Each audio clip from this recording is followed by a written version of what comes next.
बिस्मिल्लाहिर्रहमानिर्रहीम। अस्सलाम वालेकुम नाजरीन, मैं हूं शहबाज भट्ट। इलेक्शन 2024 के लिए गहमा गहमी शुरू हो गई है। कागजात नामजदगी 100 से ज़ायद उम्मीदवारों ने जेलम के दोनों और सूबाई असम्बली के 3 हलकों से वसूल किए हैं और अब जमा करवाने का सिलसिला भी जारी है। साबिक़ MNA चौधरी फ़रक अल्ताफ़, चौधरी नदीम खादम, राजा यावर कमाल नदीम, इसके अलावा चौधरी लाल हुसैन और राजा कासम, चौधरी आबद अशरफ जोताना कागजात नामजदगी जमा करवा चुके हैं। चौधरी फवाद हुसैन ने भी शायद कल कागजात नामजदगी जमा करवाने हैं। आज़ाद उम्मीदवार भी कागजात नामजदगी जमा करवा रहे हैं। हमारे साथ चौधरी जैद अख्तर मौजूद हैं जो आज़ाद हैसियत से अब इलेक्शन में आ रहे हैं। इनसे आज दो टोक बातें करेंगे। चौधरी साहब, कैसे हालात हैं? अल्हम्दुलिल्लाह रब्बिल आलमीन, बिस्मिल्लाहिर्रहमानिर्रहीम। हालात बहुत खुशगवार हैं मौसम की तरह, और मैं समझता हूँ कि बड़े खिलाड़ियों के साथ सियासत के बड़े खिलाड़ी जेल में मौजूद हैं। NA 60 से आप पार्टिसिपेट कर रहे हैं या PP 25 से, तो दोनों हल्कों में बड़े बड़े खिलाड़ी मौजूद हैं। कैसे मुकाबला करेंगे तन तनहा और साथ आज़ाद हैसियत से भी? मैं तो समझता हूँ मेरे रब की ज़ात सबसे बड़ी है, कोई उससे बड़ा नहीं है। इंसान जो है वो काविश करता है, बाकी जो फल है वो मेरे रब के पास है। और इंशाल्लाह मैं अपने रब पे पुरुमीद हूँ कि ये इलेक्शन हम बहुत बड़े मार्जिन से जीतेंगे इंशाल्लाह। जेलम की गयूर अवाम जेलम के आम आदमी को वोट करेगी, और इस वक्त मैं समझता हूँ कि एक आम आदमी की ज़रूरत है जो जेलम के उस बेसिकली एक लोअर मिडिल क्लास से हो, जिसका कोई वो डेरे ना हो, जिसके कोई वो इस तरह के सिलसिले ना हो, जो उनमें बैठ उठ। डेरे तो आपके अच्छे खासे हैं माशाल्लाह, अच्छे खासे। अल्लाह ताला का करम है। आप पे रेस्टोरेंट भी हैं, पेट्रोल पंप भी हैं। वो मेरे कारोबार हैं, डेरे नहीं हैं। मैं उनको अपने रोज़ी कमाने का ठिया समझता हूँ, वो मेरे हक हलाल पैसे कमाने का। और ये क्या सियासत से कमाया या कोई कमा के जो है वो कारोबार शुरू किए हैं? लोग सियासत से बड़ा कमाते हैं। वैसे भट्ट साहब, आपको तो ये सवाल करना ही नहीं चाहिए। आपको तो पता है कि मैंने कहाँ से कमाया है। मैंने तो लगाया है, मैंने तो कमाया कुछ भी नहीं है, मैंने लगाया। 2013 के इलेक्शन में आज़ाद हैसियत से पार्टिसिपेट किया, सुना उस वक्त भी बड़ा पैसा आया था पानी की तरह। वोट जो है पैसों से खरीदे जाते हैं? नहीं जी, बिल्कुल नहीं खरीदे जाते। वोट आपको मोहब्बत से मिलता है, वोट लगन से मिलता है, वोट आपकी मेहनत से मिलता है, लोगों के प्यार आपकी तरफ हो तो तब वोट मिलता है। मैं समझता हूँ कि इस वक्त जो शऊर अवाम के पास आज 2024 में है ना, वो शायद डिसाइसिव होगा। ये इलेक्शन एक बिल्कुल मुख्तलिफ इलेक्शन होगा। ये इलेक्शन ना पार्टियों का कैसे इलेक्शन मुख्तलिफ होगा? एक जमात है, उसको ना कागजात नामजदगी वसूल करने दिए जा रहे हैं, ना जमा करवाने दिए जा रहे हैं। उनके लीडरान जो है वो जेल में बंद है। आप भी उस जमात से बिलोंग करते थे पहले। मैं समझता हूँ कि ये इलेक्शन एक शऊर का इलेक्शन है। लोग बाशऊर हो गए, उन्होंने तो वोट डालना है। वोट उन किसको डालेंगे ये उनके इख्तियार है। वोट तो किसी ने हाथ से पकड़ के ये शऊर है कि आप इदारों को गालियां दें, इदारों के सरबराहान को गालियां दें? ये शऊर है? मैं नहीं समझता कि ये शऊर है। मैं समझता हूँ कि आपको अपने वोट से, अपने हक़ राय दही से ये साबित करना है कि आप किसके साथ हैं। सिंपल। आपके पास तो गालियाँ निकालने और इन सारी चीज़ों का कोई जवाज़ ही नहीं बनता।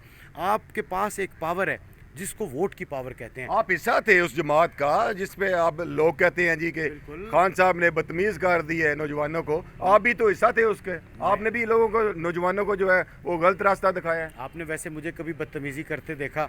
आपको मेरे साथ 10 साल हो गए इस ताल्लुक में, आपने कभी नहीं? माशाल्लाह, इसकी तो हम गारंटी दे सकते हैं। कभी आपने किसी तकरीर में, किसी भी तकरीर में अपनी नौजवान नस्ल को कोई भी ऐसी तरगीब देते हुए देखा? मैं एक मुस्बत आदमी हूँ, मुस्बत सोच का आदमी हूँ, मैं पॉजिटिव थिंकर हूँ। मैं चाहता हूँ कि लोगों में पॉजिटिविटी फैलाऊँ, ताकि मुस्बत सोच ही मुस्बत माशरे को जन्म देती है। मुस्बत आप खुद अपने अंदर डालेंगे तो मुस्बत निकलेगा। कभी भी आप गंदम बोएं तो कभी भी आपको बाजरा नहीं मिलेगा वहाँ से। अगर आप बाजरा बोएंगे तो बाजरा मिलेगा, आप अच्छाई बोएंगे तो अच्छाई निकलेगी, बुराई बोएंगे तो बुराई। आज़ाद हैसियत से इलेक्शन में पार्टिसिपेट किया, फिर राजा मोहम्मद अफजल खान साहब जो जेलम के मंजे हुए सियासतदान थे, उनकी उंगली भी पकड़ी, फिर PTI में शामिल हो गए, खान साहब के परचम तले, फिर खान साहब के नारे लगाए, स्टेज पे भी गए, जलसे जुलूस रैलियाँ खराजात भी किए, ज़िले सदारत भी मिली। तो अब चौधरी फवाद हुसैन के साथ भी जो है आप इलेक्शन में रहे। आपने अब तक PTI को वोट डाला भी है वैसे या नहीं डाला अभी तक? सही बताइएगा। मैंने जनाब बिल्कुल सब जमातों को वोट डाला है। आपने जिन जिन का नाम लिया, मैं सब के साथ मैंने जो है ना वो ज़रूर पार्टिसिपेट किया है। लेकिन मैं आज़ाद हैसियत से 2013 में आया, मैंने पीटीआई के प्लेटफॉर्म से आपने किसको वोट डाला था, सही बताइएगा। मैंने 2018 में जिनको डाला था वो मेरा अपना ज़ाती वोट है, मैं उसको डिस्क्लोज नहीं, वोट एक आपकी ज़ाती अमानत होती है भट्ट साहब, आपने वो डिस्क्लोज नहीं आप करना पीटीआई के साथ है तो आपने मैं पीटीआई को डाला था। बिल्कुल डाला था, क्यों नहीं डाला। चौधरी फरक अल्ताफ साहब को डाला था। मैंने पीटीआई को डाला था। चौधरी फरक अल्ताफ साहब कैंडिडेट। मैंने आपको अंदर भी बताया कि चौधरी फरक अल्ताफ साहब कैंडिडेट अपने पेपर्स वापस ले लिए थे राजा नॉमिनेशन। यावर कमाल साहब थे पीपी के और एनए के चौधरी फरक अल्ताफ साहब। बिल्कुल जनाब, बिल्कुल ऐसे ही था, ऐसे ही था। आप बिल्कुल सही हिस्ट्री पढ़ रहे हैं, उसी हिस्ट्री के मुताबिक ही मैंने किया था। मैं उसके बाद भी जिसको वोट डाला अब उसी के खिलाफ, उसी के बारे में आप हमेशा ये सोचते हैं कि क्या वही आदमी वहाँ पे रहा, क्या आपने देखा कि उन्होंने उस जमात के साथ क्या कुछ किया, क्या उसी आदमी ने आज मुस्लिम लीग नून में आके क्या वो सारी हमें तो तरक्याती काम करवाए हैं राजा यावर कमाल ने, चौधरी फरक अल्ताफ ने। तो आपका सवाल पहले और था, उसी सवाल पे, तरक्याती कामों पे नहीं, उसी सवाल पे रहे, मैं उसी पे जवाब दूंगा।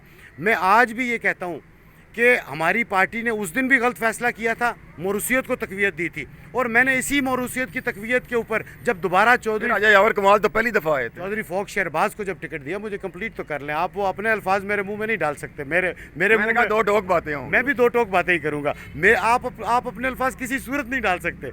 क्यों? मैं अपनी सोच का हामिल हूँ, मैं अपने जो फैसले हैं उनको अपने राजा यावर कमाल साहब को टिकट मिला, अप्रिशिएट करते हैं खान साहब को इस पे या नहीं करते? कुछ और नौजवान भी आए, मुराद सईद आए, उस्मान डार आए, अली मोहम्मद खान साहब को क्यों भूल रहे हैं आप?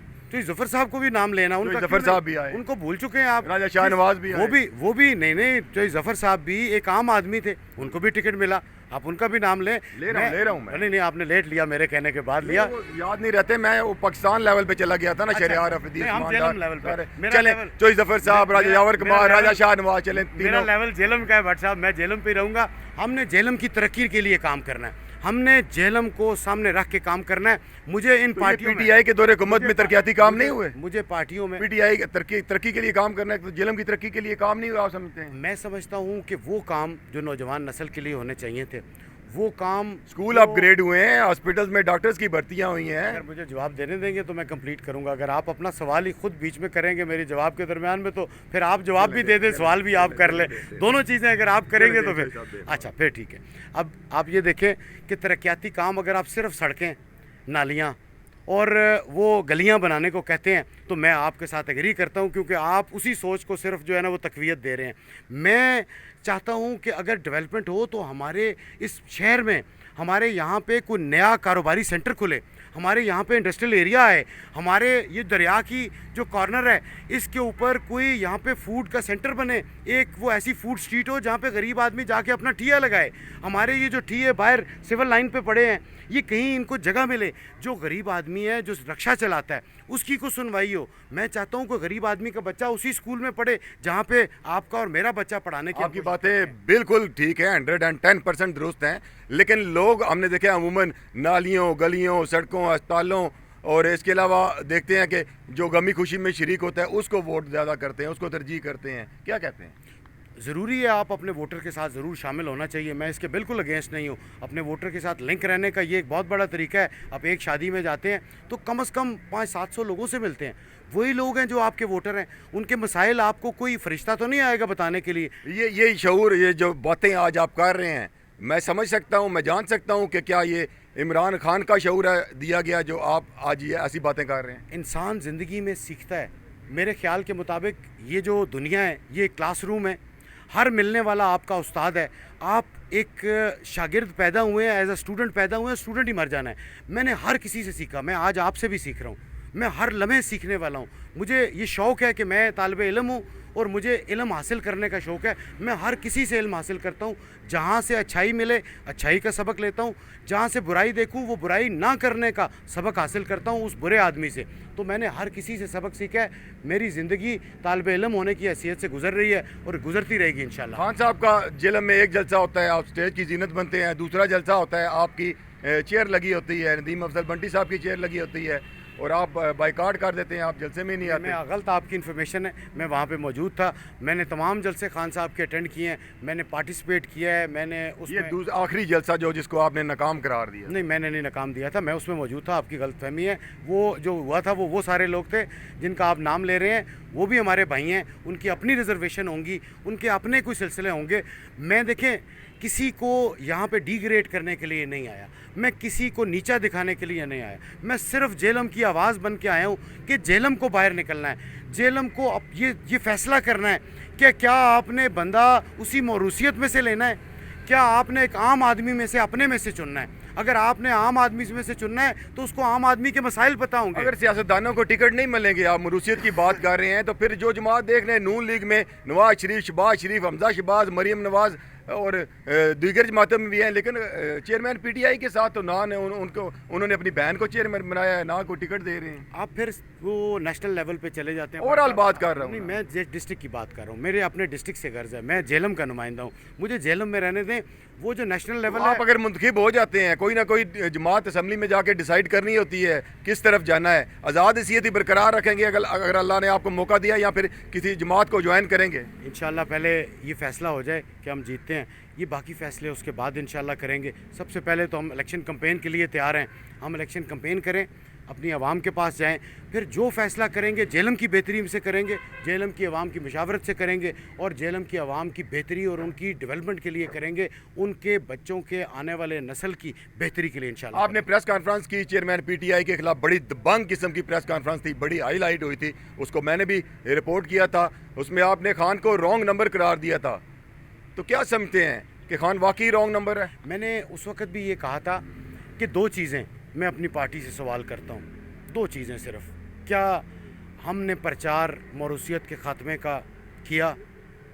क्या हमने मेरिट को सबसे पहले रखने काफ़ी हद तक नौजवान तो सामने लाए ना जोई साहब, ये क्रेडिट तो दे। कंप्लीट तो बट साहब मैं कंप्लीट कर रहा हूँ, मैं अद्धे दे विच आके ना रुक जाना, फिर ਤੁਹਾਡਾ ਜਿਹੜਾ ना विच नवा सीन शुरू होता है, मैं पिछला भूल जाना, वो मैंने कंटिन्यूटी रहने दो।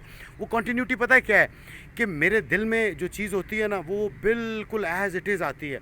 मैंने कभी लिखी पढ़ी तकरीर नहीं की, मैंने कभी लिखे पढ़े अल्फाज नहीं किए। आप मुझसे 3 घंटे यूँ खड़े होकर बातें करें, लिख के सवाल भी नहीं कर रहा जो। नहीं आपकी तो क्या बात है, आप तो बेसिकली आपकी आपकी भी क्या बात है, जिस दलील के साथ आप आज गुफ्तगू कर रहे हैं, पता चलता है कोई मंजा हुआ सियासतदान मेरे सामने खड़ा हुआ है। लेकिन सवाल मेरा वहीं पे मौजूद है कि अगर आप मौरूसियत की बात करते हैं तो इमरान खान ने ये भी क्रेडिट जाता है कि वो नए चेहरे सामने लेके आए, असम्बली में काफ़ी हद तक नए चेहरे थे। तो आप समझते हैं कि जो उन्होंने फैसला उस वक्त पीपी के जब मैंने ये छोड़ी थी, जो उन्होंने फैसला किया था वो ठीक फैसला था? नहीं, मुझे तो ये मेरे ज़रा ये भी बताते हैं कि आपको टिकट शायद मिल जाता उस वक्त, लेकिन आपको चौधरी सकलैन साहब के पास आप गए, उन्होंने ना इनकार कर दिया। 2000 मैं आपको ये भी बात कर रहा हूँ 23 की, 22 अप्रैल 2023 की, जिसकी आपने सवाल किया, जिसका प्रेस कॉन्फ्रेंस की थी आप क्या समझते हैं कि वो फैसला ठीक हुआ था? देखिए वो तो चेयरमैन पीटीआई ने फैसला करना था। मैं भी मौरूसियत के खिलाफ हूँ, वैसे मैं भी आपके साथ, मेरा भी यही जवाब, लेकिन मैं ओवरऑल पाकिस्तान की बात कर रहा हूँ। पाकिस्तान की बात करें, डेमोक्रेसी जो है ना, डेमोक्रेसी आपने खान की बात की ना, जहाँ पे खान की बात करेंगे फिर पाकिस्तान की बात होगी। पाकिस्तान का अगर उस सवाल का जवाब दे दे पाकिस्तान लेवल का कि उसमें जेलम को छोड़े ना, उस खान ने पाकिस्तान में किसी हद तक मौरूसियत का खात्मा किया, नए चेहरे सामने लेकर आए। मैं समझता हूँ कि जो हमारे ऐलानात थे उसके मुताबिक नहीं हो सका। जितनी हमने जो उस वक़्त 18 में जितनी पॉपुलैरिटी थी, जितने हमें वो पार्टी के बंदे लेके आने चाहिए थे नुमाइंदे, ये मेरा ज़ाती टेक है। डेमोक्रेसी नाम है कि आप अपना ज़रूर इज़हार राय करें। उस वक़्त हमने वो फ़ैसले बहुत ज़्यादा गलत हुए हमारी पार्टी से, जो बाद में खान साहब ने उसके ऊपर ख़ुद कहा कि मैंने ये फ़ैसले गलत किए, मुझे पता है। ये 80 बंदे जो मैं लेके आया, ये वो बंदे थे जिन्होंने बाद में मुझे तकलीफ़ भी दी, बाद में मुझे गलत भी कहा। उनकी जगह मैं नौजवान लेके आता तो शायद मेरी डिलीवरेंस डिफरेंस होती। जहांगीर तरीन लेके आए, फिर अलीम खान थे, राजा रियाज थे, जहांगीर तरीन के जहाज़ में लोग आते गए। आप समझते हैं कि ये फैसले गलत हैं? आप बेहतर समझते हैं जहांगीर तरीन का जो जहाज़ था वो किस मकसद के लिए अभी इस्तेमाल हो रहा है। आपकी जहांगीर तरीन से मुलाकात हुई? नहीं, मेरी नहीं मुलाकात। राजा यावर साहब के साथ नहीं हुई? नहीं, मेरी नहीं हुई। मैंने एक दफ़ा एक खबर भी लगाई थी, आपने गलत है, मैंने तरदीद, मेरी नहीं हुई। मैं कोई झूठा आदमी नहीं हूँ, हुई होती तो मैं आपके सामने कहता कि मैं जहांगीर तरीन साहब को मिला हूँ। मैं कि बिल्कुल नहीं मेरी मुलाकात हुई जी। IPP का टिकट राजा यावर साहब को मिलता है, उनके साथ मिलकर इलेक्शन लड़ेंगे या खुद ही लड़ेंगे? मैं आज़ाद हैसियत से, आपको पहले मैं बता चुका हूँ कि मैं आज़ाद हैसियत से इलेक्शन लड़ूंगा। मैंने अपने दोनों जो विंग्स हैं उसमें खाली जगह छोड़ी है और मैं इंशाल्लाह आने वाले वक्त में अच्छे फ़ैसले आपको ज़रूर करेंगे। जो दोस्त भाई इस झेलम की बेहतरी के लिए काम करते रहे हैं, काम करना चाहते हैं, उन सबको इंशाल्लाह सबसे पहली जो है वहाँ पे तरजीह देंगे और एक अच्छा भरपूर तरीके से झेलम की आवाम के लिए इलेक्शन लड़ेंगे। मैं झेलम के दोनों हलकों में गया हूँ, सूबाई असम्बली के हल्के भी बीच में ही आ जाते हैं।